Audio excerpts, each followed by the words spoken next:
Wireless energy. So today here on Electronic Science, we're going to be talking about wireless energy, some tricks that you can do at home, and some of the pros and cons to wireless energy. So stay tuned here on another video on Electronic Science to see how wireless energy works.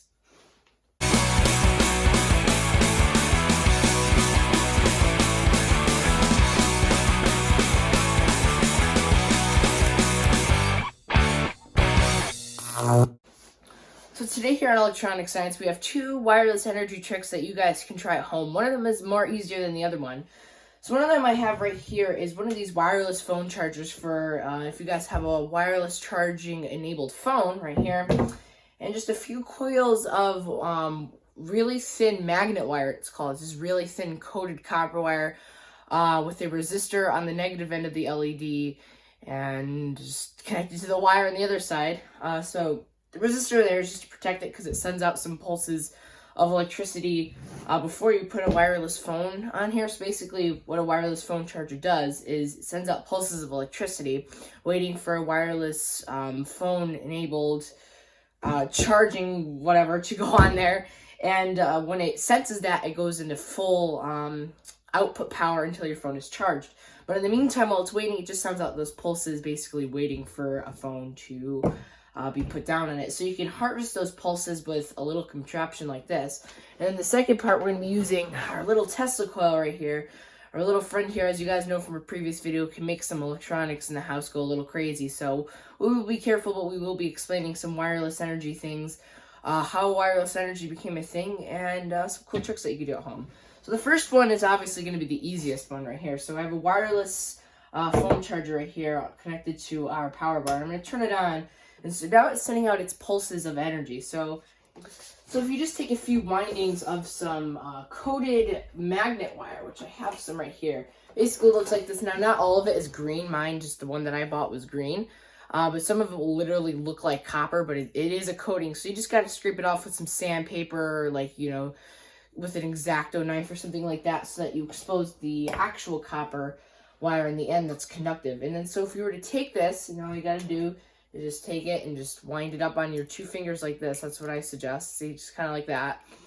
And you make just a few turns of winding here, and then you take each end and you poke them through the hole so that it stays like that. If you put it on, you'll see it pulses some electricity, and you can pick up these pulses wirelessly and turn on an LED. Let's try to get a close-up of this. This is pretty cool. Close-up of our little contraption here that we made with this wireless phone charger. You can see there's some pulses of lower voltage before you get the high voltage pulse that makes the LED go to full brightness. And just in case there is a really high voltage, you know, discharge, I have this resistor here to protect the LED so that we don't, you know, blow up our diode. And then it's just a few coils of winding here, and it wirelessly powers it. You can even lift it off, just barely off the charger there. You can see it's technically off, and it still is blinking a little bit. So it just goes to show that this is wireless energy, and it's a pretty cool little trick that you can do at home. Now, I don't recommend it, but if you want this to go full, you know, not blinking, if you put a wireless enabled phone down on it, on top of this coil, it will go full and it won't blink. The LED will just stay on continuously, but I don't recommend it because it could damage your phone, but you could try it. So another form of wireless energy we can make from a Tesla coil here. So basically what a Tesla coil does is, I mentioned in a previous video, that they can wirelessly power neon and fluorescent lights at a certain distance depending on its power. Now I have a Tesla coil right here. I bought it as a kit off of Amazon and soldered it together.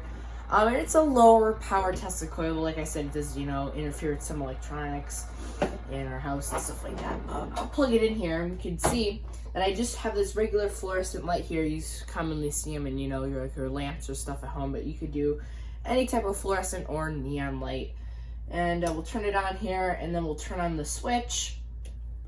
And you can see it makes a beautiful little plasma arc out its little top right here, and you can wirelessly power little neon or fluorescent lights. We're actually a pretty good distance. You can see I can go away right about, oh, my finger blocked it, but all the way out here, you can see part of it's still on, and then, turns off. So, and then you have to get close again, but it's actually pretty neat. And you can also play music from these, but I won't be demonstrating that in today's video. We'll save that for another time. So let's get a close-up on this, because this is actually pretty neat, guys.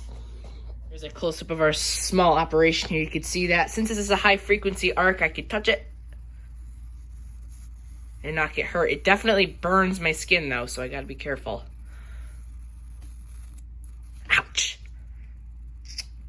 See? Burns your skin to a charcoal. But you don't feel an electric shock. See? If I just use this piece of metal, for example, and touch it with that. There. Now I don't feel anything. But you can also see that. You can wirelessly power neon and fluorescent lights. Pretty neat, guys. So those are two pretty cool methods and easy methods of using wireless energy. Now, wireless energy became a thing because of Nikola Tesla. And if you guys don't know who that is, he's the person who basically created these Tesla coils, and he's the reason why we have the lights and the electricity that we have today. Well, more specifically, AC energy. Thomas Edison wanted DC energy, which is direct current that you normally see out of batteries, power supplies, that's pretty much it. And well, there's also some home-powered things that go through a full bridge rectifier that changes the AC into DC for certain home appliances, but that's different. So, but anyways, basically Nikola Tesla in his young age, he worked for Thomas Edison, and Thomas Edison had the DC system. And he said to, Thomas Edison said to Tesla, he said, "Can you improve my system?" And Tesla did that.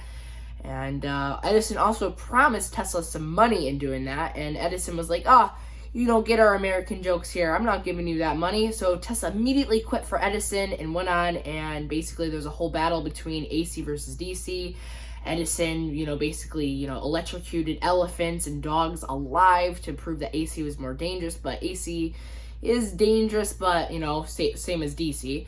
And basically, but AC was a lot more efficient, so Tesla won the AC versus DC battle, and that's why we power our homes in AC. But anyways, after that, Tesla wanted to radiate energy into the atmosphere and do, basically transmit power wirelessly with Tesla coils, and he made a huge Tesla coil the size of a building.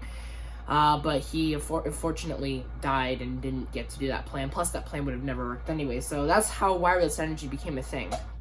Now, wireless energy is hugely inefficient, in my opinion, because you need so much power, to radiate the energy, and then only a tiny bit of power actually gets used after it's radiated. For example, you might need to radiate a whole bunch of power out of this wireless phone charger, but only the 5 or 6 volts that actually charges your phone is actually getting used. So you actually lose a ton of power in doing that. So it's not really the best idea. But it still does work, and we only use it on really small scales, like wirelessly powering your phone, or charging your phone, I should say, and a few other things. There's also some cool little decorations you get with wirelessly powered lamps and things like that. So that's basically what wireless energy is. So you can definitely do some of these tricks at home if you're bored on a rainy day. I'd like to thank you guys for watching. Make sure you guys leave a thumbs up on this video. Make sure you subscribe and hit that notification bell so that you guys always get notifications when we upload on the channel. And I will see you guys next time. Peace out, everybody.